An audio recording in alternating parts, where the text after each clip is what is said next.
Now we will see the question number 1. Asha, Usha, Nisha were partners sharing profit and losses in the ratio of 6:4:2. तो देखो 6 + 4 + 2 is equal to 12 आता है ना। Out of 12 में से 6 ratio रहेगा किसका, फर्स्ट पार्टनर्स का। आउट ऑफ 12 में से 4 रेशो रहेगा सेकेंड पार्टनर्स, और आउट ऑफ 12 में से 2 रेशो रहेगा निशा का। तो इसको और भी डिवाइड करके हम लोग रेशो छोटा कर सकते हैं, लेकिन फिलहाल हम लोग आगे का क्वेश्चन देखेंगे। जब रेशो आएंगे तो रेशो के बारे में देखेंगे। देखो ऑन 31 मार्च 2015 में देखो बैलेंस शीट दिए। बैलेंस शीट में देखो असेट्स लायबिलिटी दिए। जैसे हम लोग ने रिटायरमेंट में डेट अपना रिटायरमेंट और एडमिशन में किया है, वैसे ही इसमें करने का है। पहला क्वेश्चन एनालाइज करो, रीड करो, जो जो इफेक्ट आते हैं टिक मार्क करो तो आसानी हो जाएगी। तो देखो यहाँ पे एडजस्टमेंट में क्या दिया हमें, यहाँ पहला ऑन 30 सितंबर 2015 में निशा क्या होगी, डाइड होगी एंड इट वाज एग्रीड। क्या एग्रीड होगी, क्या टर्म्स एंड कंडीशन कर लिए रेडी हो गए। तो पहला टर्म्स एंड कंडीशन है उसने असेट्स व रीवैल्यूड किए एट लैंड एंड बिल्डिंग ₹40,000 पे किए। देखो लैंड एंड बिल्डिंग वैसी कितनी है 34 है, तो 40,000 हो गए, मतलब लैंड एंड बिल्डिंग बढ़ चुकी है। ओके उसके बाद देखो इन्वेस्टमेंट है 47,200, वैसे इन्वेस्टमेंट देखो 50,000 था, 47,200 हो गया, इसका मतलब इन्वेस्टमेंट रिड्यूस हो गया तो लॉस हो गया। ओके सेकेंड एडजस्टमेंट देखेंगे, all debtors were recoverable. It means जो डेटर्स हमारे 60,000 है वो पूरे रिकवरेबल है, यानी पूरा पैसा आने वाला है, वहां पे कोई भी डाउटफुल डेब्ट्स नहीं है। मतलब जो दिखा है ना रिजर्व फॉर डाउटफुल डेब्ट्स, वो रॉन्ग है, तो उसको निकाल दो। यानी जो होने वाला 4,000 लॉस है वो नहीं होएगा, क्योंकि हमें कंफर्म हो गया कि all debtors are recoverable. It means क्या होता है कि हमें 4,000 जो लॉस हुआ होने वाला था वो अभी नहीं होएगा, तो 4,000 प्रॉफिट हो जाएगा। हम लोग ने लॉस दिखा था, अभी प्रॉफिट दिखाएंगे एंड इस 60,000 फोर डेटर रिकवरेबल दिखाएंगे, एंड जो 4,000 था वो हमें प्रॉफिट में दिखाना पड़ेगा। तो देखेंगे इसके बारे में एडजस्टमेंट डिटेल में। नेक्स्ट एडजस्टमेंट देखेंगे थर्ड में क्या बोला है, goodwill of the firm to be valued at twice of the average profit. At twice यानी गुडविल का वैल्यू ट्वाइस करने का है, गुडविल का वैल्यू डबल करने का है। किससे डबल करने का है, जो एवरेज प्रॉफिट आएगा उससे। अभी एवरेज प्रॉफिट कैसे निकालेंगे, तो देखो एवरेज प्रॉफिट बोला है लास्ट 4 इयर्स का निकालो। लास्ट 4 इयर्स का एवरेज प्रॉफिट कैसे निकालने का हम लोग ने पहले भी किया है। तो देखो profit for the last 4 years का प्रॉफिट दिया है 2011-12 का दिया है, देखो 90,000 है, अगेन 90,000 है, 13-14 में 80,000 है ना, और बाद में अगले साल में 1 लाख दिया है। ये सब प्रॉफिट को ऐड करेंगे, उसका एवरेज निकालेंगे, एवरेज प्रॉफिट को मल्टीपल करेंगे ट्वाइस, ट्वाइस से मल्टीपल करेंगे तो गुडविल आ जाएगा। और यहाँ पे बोला है goodwill amount is to be raise, यानी गुडविल रेज करनी पड़ेगी। पहला केस है गुडविल रेज करते हैं, फुल अमाउंट रेज करने का। इधर कोई भी डाइड पार्टनर्स के बारे में शेयरिंग नहीं बोला है। एडजस्टमेंट है निशा शेयर ऑफ प्रॉफिट, यानी निशा जो अभी डाइड हो गए, मर गई है ना, निशा जो मर गई है उसका शेयर ऑफ प्रॉफिट कितना है to the date of date, यानी वो जिस दिन मरी थी तब तक का प्रॉफिट कैलकुलेट करने का है। कैसे कैलकुलेट करेंगे, वो टू बी कैलकुलेटेड। देखो इधर सब मेंशन किया, वही फॉलो करो। कैसे कैलकुलेट करने का, on the basis of average profit of the last 2 years, यानी लास्ट 2 इयर्स का प्रॉफिट ले लेने का है, वो भी एवरेज, यानी लास्ट 2 ईयर का प्रॉफिट एवरेज ले लो और वो प्रॉफिट में से निशा का शेयर्स दे दो। तो ये थोड़ा डिफरेंस एडजस्टमेंट है, इसके ऊपर कॉन्सेंट्रेट करो जिससे आपको आगे इजी हो जाएगा। देखो इधर क्या बोला है बनाने को, prepare profit and loss account, capital account and balance sheet of Asha and Usha. क्योंकि निशा तो चली गई तो 2 पार्टनर्स रह गए, उसका बैलेंस शीट कंटिन्यू करेंगे। तो देखेंगे सॉल्यूशन इधर क्या है। देखो सॉल्यूशन 1 है, in the books of the firm profit and loss adjustment account बनाने का है, जैसे हम लोग हर एडमिशन और रिटायरमेंट में बनाए। यहाँ पे प्रॉफिट एंड लॉस एडजस्ट करके लिखने का है। बाद में है पार्टनर्स कैपिटल अकाउंट, देखो 3 पार्टनर्स है यहाँ पे, आशा उषा एंड निशा। ओके उसके बाद न्यू बैलेंस शीट बनानी है हम लोग को आशा एंड उषा की, जो 30 सितंबर की बनेगी, क्योंकि वो टाइम पे डेट हो गया तो नया बैलेंस शीट वो डेट का ही बनेगा। ओके ये 3 अकाउंट्स बनाने के हैं यहाँ पे हमें। देखो पहला क्या आता है, पहला आता है क्रेडिटर्स 10,000। आपको मालूम है कहां पे चला जाएगा, बैलेंस शीट लायबिलिटी साइड में थोड़ा नीचे लिखो क्योंकि ऊपर कैपिटल आने वाला है। 10,000 आउटर कॉलम में जाएगा, कोई भी एडजस्टमेंट नहीं। बिल्स पेबल है 3,000, देखो इसके ऊपर भी कोई एडजस्टमेंट में नहीं, डायरेक्ट बैलेंस शीट जाएगा लायबिलिटी साइड में, आउटर कॉलम में कोई एडजस्टमेंट नहीं। एक कॉमन एंट्री फटाफट मारो जिससे टाइम बचेगा। अभी जनरल रिजर्व क्या करेंगे, तीनों में डिस्ट्रीब्यूट करेंगे क्योंकि जनरल रिजर्व तीनों का भी फंड है, तो उनके ओल्ड रेशियो से चला जाएगा 6:4:2। देखो आशा का रेशियो कितना था 6/12, उषा का कितना था 4/12 और निशा का था 2/12। तो हम लोग ने 12 कैसे निकाला, मैंने शुरुआत में ही बोला था। सो जनरल रिजर्व 12,000 है, इंटू 6/12 करेंगे, 12 कैंसिल हो जाएगा, 1,000 इंटू 6 कितना आएगा 6,000।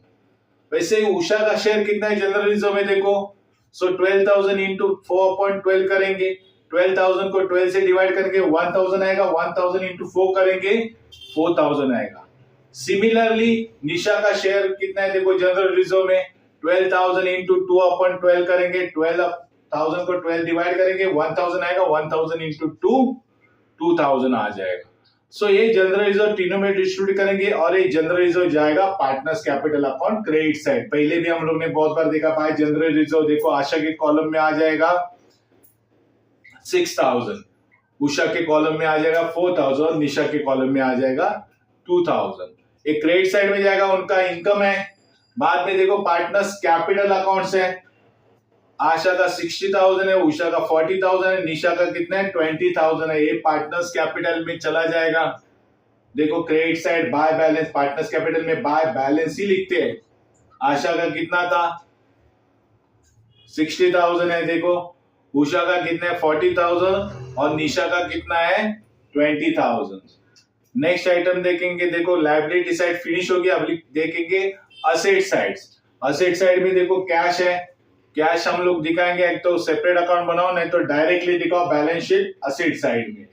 ओके कैश है 1,000। बाद में बिल रिसीवेबल में कोई एडजस्टमेंट नहीं, ये सब चला जाएगा बैलेंस शीट असेट साइड में। देखो बिल रिसीवेबल आउटर कॉलम में जाएगा 4,000, कोई एडजस्टमेंट नहीं तो आउटर कॉलम में जाएगा। डेटर्स देखो, डेटर्स के ऊपर एडजस्टमेंट था, क्या एडजस्टमेंट था डेटर्स के ऊपर, तो डेटर्स था 60,000। ओके और क्या एडजस्टमेंट में बोला था कि देखो डेटर्स के ऊपर लिखा है ऑल डेटर्स वर रिकवरेबल, इसका मतलब डेटा पूरा रिकवरेबल है, यानी डेटर्स 60,000 है पूरा हमें मिलने वाला है, इसलिए वो असेट्स में चला जाएगा। देखो इसमें कितना है balance sheet asset side, debtors 60,000 चला जाएगा। तो देखो डेटर्स रिकवर हो गए, इसका मतलब हमारा जो आरडीडी लॉस था 4,000 वो नहीं होगा, इसका मतलब वो प्रॉफिट हो गया। तो ये इसका दूसरा इफेक्ट किधर दे जाएगा प्रॉफिट एंड लॉस अकाउंट में। देखो profit and loss adjustment account में क्रेडिट साइड में जाएगा, क्या लिखेंगे बाय आरडीडी कितना 4,000, क्योंकि ये प्रॉफिट है, होने वाला लॉस टल गया क्योंकि डेटर्स आर रिकवरेबल। नेक्स्ट है इन्वेस्टमेंट, उसके ऊपर एडजस्टमेंट है। देखो इन्वेस्टमेंट कितना रिवैल्यूड हो गया था, तो इन्वेस्टमेंट एडजस्टमेंट इनर कॉलम में लिखेंगे इन्वेस्टमेंट 50,000, एडजस्टमेंट कितना है तो एडजस्टमेंट नंबर है उसमें बोला है इन्वेस्टमेंट रिवैल्यूड हो गए 47,200। इट मींस इन्वेस्टमेंट की वैल्यू क्या हो गई रिड्यूस हो गया, 50,000 से कितना हो गया 47,200। पहला इफेक्ट जाएगा बैलेंस शीट में लेस करेंगे इन्वेस्टमेंट से, दूसरा इफेक्ट जाएगा profit and loss adjustment account में। तो देखो इन्वेस्टमेंट कितना रिड्यूस हो गया हमारा, 50,000 था 47,200 आ गया, मतलब कितने से रिड्यूस हो गया 2,800 से। तो लेस रिटर्न आप लिखेंगे 2,800, तो हमारे आउटर कॉलम में आ जाएगा 47,200। तो हमें देखो इन्वेस्टमेंट का लॉस हो गया 2,800, तो ये सेकेंड इफेक्ट चला जाएगा profit and loss adjustment account debit side to investment 2,800, ये लॉस है इसलिए डेबिट में दिखाएंगे। नेक्स्ट है इसलिए land and building balance sheet में देखो इनर कॉलम में लिखेंगे कितना 34,000। देखो एडजस्टमेंट नंबर 1 है, एडजस्टमेंट नंबर 1 में क्या बोला है लैंड एंड बिल्डिंग की रिवैल्यूड वैल्यू 40,000 है, जो 34,000 थी वो अभी 40,000 हो गई, मतलब सीधा दिखाई दे रहा है 6,000 से हमारी लैंड एंड बिल्डिंग इंक्रीज हो गई है, बढ़ गई है, मतलब हमें प्रॉफिट हो गया है। तो हमें 6,000 अभी ऐड करना पड़ेगा। तो फर्स्ट इफेक्ट क्या आ जाएगा बैलेंस शीट में ऐड करेंगे प्रॉपर्टी में सेकेंड इफेक्ट जाएगा प्रॉफिट एंड लॉस एडजस्टमेंट में क्रेडिट साइड में, क्योंकि प्रॉफिट हो गया है ना। तो देखो फर्स्ट इफेक्ट दिखाएंगे लैंड एंड बिल्डिंग में एड एप्रिसिएशन लिखेंगे, और एप्रिसिएशन कितना हो गया है 6000। सो 34,000 प्लस 6000 इज इक्वल टू कितना आता है 40,000। तो 6000 देखो प्रॉफिट हो गया यहाँ पे। तो प्रॉफिट कहां पे चला जाएगा, profit and loss adjustment account में क्रेडिट साइड में चला जाता है बाय लैंड एंड बिल्डिंग 6000, क्योंकि क्रेडिट इनकम है, डेबिट एक्सपेंस एंड लॉस है, credit income and gain rate है। तो नेक्स्ट आइटम देखेंगे इसमें। अभी देखो यहाँ पे पहला एडजस्टमेंट हो गया, दूसरा हो गया, तीसरे में क्या बोल रहे हैं गुडविल। अभी यहाँ पे हमें गुडविल कैलकुलेट करने का, लेकिन गुडविल फर्म का कैलकुलेट करने का, कैसे करने का, तो गुडविल ट्वाइस लेने का एवरेज प्रॉफिट से। एवरेज प्रॉफिट कौन सा निकालने का, तो लास्ट 4 इयर्स का। देखो लास्ट वर्किंग नोट बनाएंगे छोटा सा, valuation of goodwill average profit of the last 4 years is equal to, देखो सब ऐड करेंगे 90,000 plus 80,000 plus 90,000 plus 1 lakh add करेंगे डिवाइडेड बाय 4 इयर्स। 4 इयर्स दिए तो देखो 90,000 आ जाएंगे। टोटल अमाउंट को डिवाइड करेंगे 4 इयर्स तो 90,000 आएंगे, और एवरेज प्रॉफिट को नंबर ऑफ ईयर से परचेस करेंगे। नंबर ऑफ ईयर देखो ट्वाइस दिया है, सो 90,000 इंटू 2 कितना आ जाएगा 1,80,000। सो विद 1,80,000 गुडविल फर्म का है। अब ये फर्म का गुडविल हम लोग को क्या करना पड़ेगा, तीनों पार्टनर में डिस्ट्रीब्यूट करना पड़ेगा। आशा का रेशियो देखो 6/12 है, उषा का रेशियो देखो 4/12 है, और निशा का है 2/12। सो 1,80,000 में आशा का शेयर कितना है 1,80,000 इंटू 6/12, 12 डिवाइड करेंगे 1,80,000 को कितना आ जाएगा 15,000 इंटू 6 करेंगे तो 90,000 आ जाएगा। तो आशा को गुडविल में कितना शेयरिंग मिलने वाला है 90,000। सिमिलरली उषा का भी देखो कितना आ जाएगा, तो 15,000 इंटू 4 देखो 60,000 आने वाला है। सिमिलरली 1,80,000 को मल्टीपल करेंगे 2/12, सो देखो शेयरिंग कितना आ जाएगा उसका 30,000। तो एक गुडविल है, तीनों पार्टनर्स में डिस्ट्रीब्यूट किया, क्योंकि तीनों पार्टनर्स गुडविल रेज करेंगे तो पार्टनर्स कैपिटल में आ जाएगा बाय गुडविल। गुडविल हमेशा क्रेडिट साइड में आता है। देखो आशा का रेशियो कितना, शेयरिंग कितना था 90, उषा का शेयरिंग कितना है 60,000, और निशा का शेयरिंग 30,000 है। ओके अभी गुडविल रेज किया, एक तो सेपरेट अकाउंट बनाओ, नहीं तो डायरेक्ट बैलेंस शीट में बनाओ, क्योंकि इसके और इफेक्ट नहीं है। तो गुडविल हम लोग बैलेंस शीट में दिखाएंगे 1,80,000। नेक्स्ट है देखो Nisha share of profit to the date of date was to be calculated on the basis of average profit of last 2 years। Last 2 years देखो कभी से आते हैं, लास्ट 2 इयर्स देखो, लास्ट 2 इयर्स कौन से 80,000 प्लस 1 लाख, ये लास्ट 2 इयर्स है। मतलब 80,000 और 1 लाख ये लास्ट 2 ईयर का प्रॉफिट लेने का है। देखो कैसा कैलकुलेशन आता है इसका, तो इसका वर्किंग नोट बनाएंगे। देखो 30 सितंबर में निशा क्या हो गई, डेड हो गई है, तो 30 सितंबर से लेके हम लोग को कैलकुलेट करना पड़ेगा। तो देखो क्लोजिंग डेट कभी की है 31 मार्च में, और कभी डेट होगी 38 सितंबर में, यानी 31 मार्च हमारा बैलेंस शीट डेट था। उसके बाद तो 30 सितंबर में मर गई है। इसका मतलब कितना महीना वो बिजनेस में थी, तो देखो काउंट करेंगे मार्च से लेके अप्रैल, मई, जून, जुलाई, अगस्त और सितंबर। तो देखो सितंबर तक काउंट करेंगे तो कितना महीना होता है 6 मंथ होता है, तो उसको 6 मंथ का प्रॉफिट देना पड़ेगा हमें। तो देखेंगे कैसा कैलकुलेट करेंगे 6 मंथ का प्रॉफिट। तो देखो वर्किंग नोट बनाओ, निशा शेयर ऑफ प्रॉफिट निकालो। देखो पहला एवरेज प्रॉफिट निकालेंगे लास्ट 2 इयर्स का average profit, so 80,000 plus 1 lakh divided by हम लोग 2 करेंगे क्योंकि 2 साल है। सो 80,000 प्लस 1 लाख 1,80,000 और डिवाइड बाय 2 करेंगे तो 90,000 एवरेज प्रॉफिट आता है। 2 साल का एवरेज प्रॉफिट निकाला है। ये एवरेज प्रॉफिट में से निशा को शेयर से दो। अभी निशा का शेयर्स कितना है इसमें, देखो 90,000 अपॉन उसका शेयर कितना है 2/12 है, और उसका कितना पीरियड था 6/12। 6/12 क्यों, क्योंकि मार्च से लेके सितंबर तक उसने 6 महीना बिजनेस में निकाला था। तो 6/12 उसका पीरियड है जब वो बिजनेस में थी, और उसमें से उसका शेयरिंग कितना था 2/12। सो 6 डिवाइड करेंगे तो कितना आएगा, 12 को 2 आ जाएगा, 2 कैंसिल करेंगे, 12 को डिवाइड करेंगे 90,000 को, तो 7,500 निशा का शेयर आएगा प्रॉफिट में। तो निशा का शेयर प्रॉफिट में कितना आ रहा है 7,500। अगर इसके कैलकुलेशन में कुछ प्रॉब्लम रहेगा आपको समझना है तो वापस वीडियो देखिए केयरफुली, और नहीं आता तो हमारा वेबिनार लेक्चर अटेंड करो जिसमें हम लोग संडे में हर संडे वेबिनार लेक्चर रखते हैं, उसमें हम लोग डिटेल में बताएंगे। ओके, अभी इसके इफेक्ट क्या आ जाएंगे, तो देखिए पार्टनर्स कैपिटल में जाएगा डेबिट साइड क्योंकि निशा का शेयर्स है, और बैलेंस शीट साइड में असेट साइड में चला जाएगा।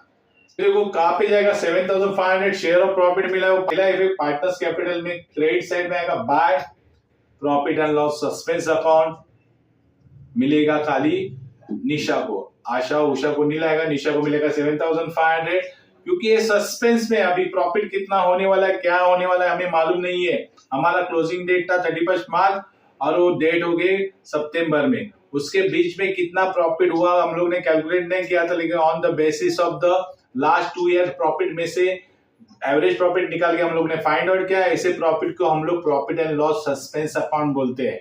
ओके, तो इसका सेकंड इफेक्ट देखो कहां पे चला जाएगा, बैलेंस शीट में असेट साइड में चला जाएगा, profit and loss suspense account कितना 7,500 क्योंकि ये होने वाला प्रॉफिट है। तो देखो first second third and fourth adjustment सब एडजस्टमेंट हो चुकी है, अभी क्लोज करेंगे profit and loss adjustment account. देखो यहाँ पे दिख रहा है क्रेडिट साइड ज्यादा है, कितना होता है 4,000 6,000 10,000 होता है, दोनों साइड में लिखो। सो 10,000 हमें प्रॉफिट है और 2,800 लॉस है। सो 10,000 माइनस 2,800 करेंगे तो नेट प्रॉफिट कितना आ रहा है 7,200। ये 7,200 तीनों पार्टनर्स में डिवाइड करेंगे क्योंकि ये तीनों पार्टनर्स का प्रॉफिट है। सो तीनों पार्टनर्स को मिलना चाहिए। पहला आशा है तो आशा का रेशियो क्या था 7,200 इंटू 6/12, 12 से डिवाइड करेंगे 600 आएगा, 600 इंटू 6 3,600 आएंगे। बाद में उषा का शेयर देखो कितना आ जाएगा 7,200 इंटू 4/12, सो 12 से डिवाइड करेंगे 7,200, 600 इंटू 4 करेंगे तो कितना आ जाएगा 2,400। निशा का देखो कितना है शेयर इसमें अभी 7,200 इंटू 2/12, सो 12 से डिवाइड करेंगे 7,200 को तो 600 आएगा, 600 इंटू 2 1,200 आएगा। सो ये प्रॉफिट दिखाएंगे प्रॉपरली। देखो प्रॉफिट एंड लॉस एडजस्टमेंट में क्या लिखेंगे, to profit on revaluation transfer to partners capital में चला जाएगा। आशा का कितना आ रहा है 3,600, उषा के कितना है 2,400 है, और निशा को कितना आ रहा है 1,200। सो ये प्रॉफिट चला जाएगा partners capital account. Debit side का टोटल क्रेडिट साइड में चला जाता है। देखो पार्टनर्स कैपिटल अकाउंट में लिखेंगे by profit and loss adjustment account. Asha का है 3,600, उषा का है 2,400 एंड निशा का कितना आ रहा है 1,200। देखो प्रॉफिट ट्रांसफर होने के बाद हम लोग पार्टनर्स कैपिटल क्लोज करते हैं, हमेशा की स्टेप्स है प्रोसेस है। तो पहला आशा का अकाउंट क्लोज करेंगे तो कितना टोटल आ रहा है देखो 1,59,600 आ रहा है। उषा का टोटल मारेंगे तो 1,06,400 आ रहा है। निशा का टोटल मारेंगे तो 60,700 आ रहा है। बोथ साइड में लिखेंगे हैवी टोटल, बोथ साइड में लिखते। देखो डेबिट साइड पे कुछ भी बैलेंस नहीं है तो बैलेंस देखो जो निशा का बैलेंस है वो तो निशा मर गई है, उसको तो अभी बिजनेस में नहीं रखने का है, तो उसका जो निशा का एग्जीक्यूटर लोन रहेगा उसमें ट्रांसफर करेंगे 60,700, और जो बैलेंस कैपिटल बचेगा तो कंटिन्यू चलेगा आशा और उषा का जो 1,59,600 है एंड 1,06,400 है, कैपिटल बिजनेस में कंटिन्यू रहेगा। लेकिन निशा का हम लोग लोन में एग्जिट करेंगे, उसका कोई एग्जीक्यूटर रहेगा, लीगल रिप्रेजेंटेटिव रहेगा, उसके नाम पे चला जाएगा। तो देखो पहला लिखेंगे पार्टनर्स कैपिटल का बैलेंस जो आने वाला लायबिलिटीज में आशा का कितना आ गया 1,59,600, उषा का देखो 1,06,400। सो कैपिटल टोटल कितना आ जाएगा 2,66,000। और हमें निशा तो डेड हो गई तो उसका लीगल रिप्रेजेंटेटिव के नाम से निशा एग्जीक्यूटर लोन लिखेंगे 60,700। ओके, अभी देखेंगे बोथ साइड टैली होते हैं कि नहीं। तो देखो लाइबिलिटी साइड की टोटल आ गई 3,39,700।